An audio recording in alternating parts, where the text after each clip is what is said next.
Hello अनु भैया कहाँ बाड़ो? घर जात बड़ो? ए तनी हमारा घर में चलिए अब मजा आएगा ना। अरे आवा तरा कुछ खियावो तनी।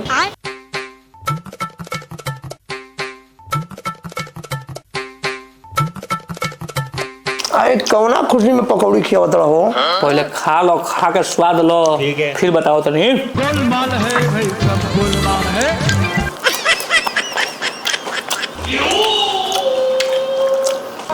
ये बताओ पकौड़िया कैसन लागल है? ठीक है। सच पूछो भाई तो तुम्हार पकौड़ी एकदम जिला टाप बा भाई। जिला टाप बनू तो आज भर फ्री में जितना खाए के उतना खा लो। हाँ। अच्छा काल से जहाँ हम तू टीडी कॉलेज बोलिया पढ़े नहीं जा वही चौराहा पे कर हम दुकान करो। तू हाँ हो ठीक है। पकौड़ी बेचबो? हाँ हो बीटेक के? तो ई बताओ कहीं सरकारी नौकरी रखल बा?